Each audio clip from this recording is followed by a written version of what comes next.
Nandray ny délégation avy eo amin'ny vondrony firenena amin'ny teny frantsay sy ny vondrona afrikana ny minisitry ny fitsarana androany teny faravohitra fotoana izay niresahana indrindra ny mikasika ny lafin'ny fandriam-pahalemana eto Madagasikara. Resaka momba ny hoe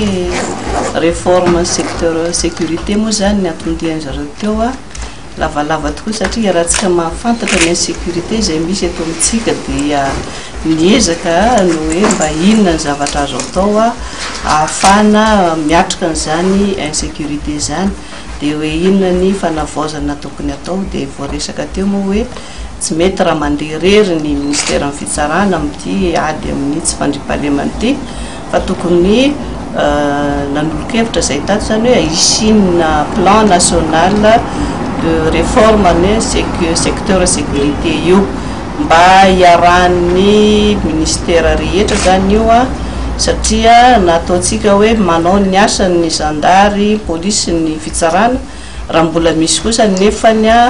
ny gara tsy fahafana mandrindra ny any amin'ny secteur hafa ohatra hoe na ao amin'ny environnement zany na ny any amin'ny ohatra ny resiko na ny amin'ny fahasalamana dia tsy maintsy rongatra trany any itikatra tsy fandriam-pahalemana ity dia zay moa zany na lavalava resaka hoe mba ezana sy zavatra zay ho atao anatin'ny planina eo amin'ny hoe efa taona eo 2015-2019 dia misy zany no